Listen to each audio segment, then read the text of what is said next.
Hi everyone, and welcome to Ask Christa, the place where you can ask questions about how to work through business challenges and workplace issues. I'm Christa Dhimo, and today's listener question continues our season's theme of career growth, one of the most common questions and challenges these days. How much can I develop myself when there's no budget? And remember, to submit your question, go to my show's site, askchrista.com. That's Christa with a CH. Here's the listener question.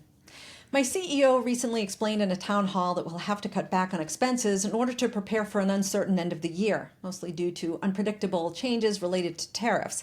She said we have to maintain what we can and create a buffer so that we can continue to operate without heading toward a more drastic cut like layoffs. We've had to adjust our expected supply streams a couple of times since April, shifting them from managing costs while also managing potential scarcity as other companies also shift to the same suppliers to manage costs.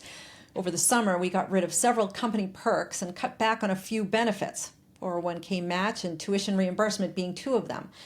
I understand why we're doing this, but I was up for a promotion this year, provided that I complete the internal leadership program that prepares everyone for management roles. I'm almost done with the program, but yesterday, all managers were asked that we pause the program and continue after Q1 of next year. They're trying to keep that from impacting promotions, so they're looking into ways they can fortify our learning with non-budget related learning and development.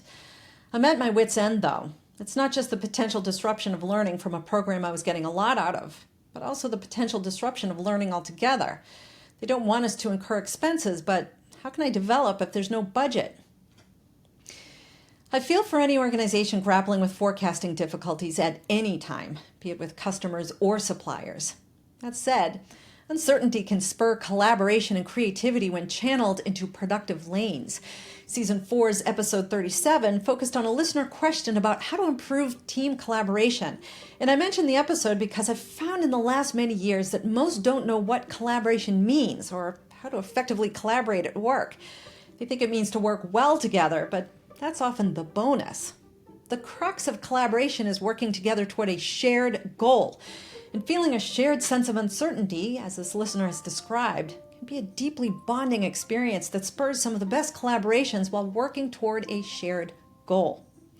The risk is whether a shared goal, especially during uncertain times, is clear enough for it to actually be a shared goal. I bring up the importance of collaboration in the context of this listener question because if there's no development budget at work, it impacts everyone. Unlike some budget cuts, which might impact a handful of departments, this is not an isolated or isolating incident, and it makes finding solutions all the more likely. You and others will have reason for collaborating toward a shared goal, how to continue your development, even if there's no budget. And part of the collaboration is keeping in mind that your company is tightening expenses as a means to refrain from layoffs while navigating an unpredictably expensive time, particularly as it relates to supply. It also sounds like your CEO is being transparent, offering full disclosure for the current state and providing reasons behind tightening up or pausing spend.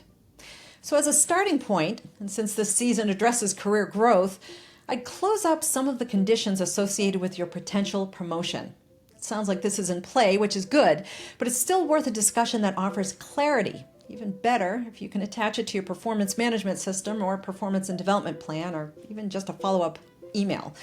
It's important to gain such clarity so you know what you're solving for. Does the pause in the program mean a pause for your potential promotion? Yes, they're working on it, but let's start the discussion. What does it mean? And does that mean a delay to the promotion cycle also, where you won't miss out on a potential promotion due to factors outside of your control within the constraints of a promotional cycle?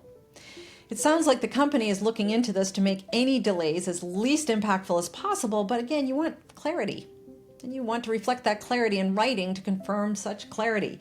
That way, when you go to solve the issue, you know what you're solving for. As an example, if you send a note to your manager, it could say something like this. Based on our discussion, or based on the recent town hall, I understand the company is determining ways to be sure those on a promotional path aren't impacted by these unfortunate events.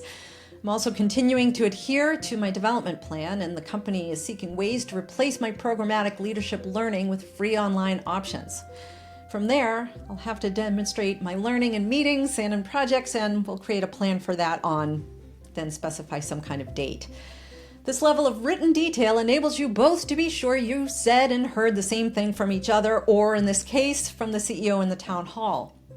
Your manager might come back to you and say, yes, that's right. And if we cannot find online options, because that's not the only options we're looking at, we'll create very specific goals for you to learn about and demonstrate through mentoring and other levers, potentially with other leaders as well. It might not be formal learning, such as a coursework. Now, it will be discussed and determined within the next month. That kind of response offers clarity. Now, some of you might see this as CYA, and this is a kid-friendly show, so if you don't know what CYA is, please look it up. I don't want you to think it that way, though. CYA is an attitude and a mindset about protection. It signals that you have a trust issue based on previous circumstances where you and others misunderstood what was said, and as such, you feel you have to have it in writing. The misunderstanding led to some bad feelings or even maybe some punishment or retaliation. It's still for the sake and purpose of clarity when we're talking about CYA, but the underpinning is really about protection, and that's different from the clarity I'm talking about here. The purpose of sending a clarifying email in the context of this episode is to confirm you and your manager have clarity about the current situation and the plan going forward as it relates to your potential promotion and the various considerations taking place to assure some continuity toward promotions. But I do want to remind you that there are plenty of ways to develop yourself, even if your organization doesn't offer a budget or development. It's obviously a shame if they don't, because it's usually associated with a structured approach to promotion. You look at the competencies and capabilities you have for your job today, and your manager and you look at the competencies and capabilities you would need for a promotion, and you create a development plan to get there. And it usually includes a mix of technical skills and some kind of formal learning of those skills and hands-on experience to apply the learning. Which leads me to this episode's additional resources. Those resources, located in the show notes as always, include the same list of no-cost online courses I've placed in a few other Ask Christa episodes. The list includes courses from Harvard, MIT, Stanford, and the Open University, among others. I've also included a Forbes article called 10 Ways to Develop Your People Without a Learning and Development Budget. It's from 2017, but includes a lot of tried and true and timeless tactics and actions to support development, from internal rotations and mentoring, including you being the one to mentor, to stretch assignments and volunteer work, which might include nonprofit board of director work. And of course, seek out other learning platforms like LinkedIn Learning or even YouTube. Your peers might have ideas, your boss might have additional ideas. The idea is to take in those and learn about those various skills and techniques, and then make sure you have ways to practice those new skills. The proof of learning is how you apply it. There are a lot of different ways to develop yourself, whether there's a budget or not. And that's a wrap for episode 55 of season 5, focused on career growth. You can submit your question on my show's site, askchrista.com. That's Christa with a CH, where you'll see all my episodes listed based on category and season. While you're there, sign up for my More Answers newsletter, where you'll receive additional content on Sunday nights to set you up for the work week. As always, thank you for your support. And remember, if you have a business challenge or workplace issue, ask Christa.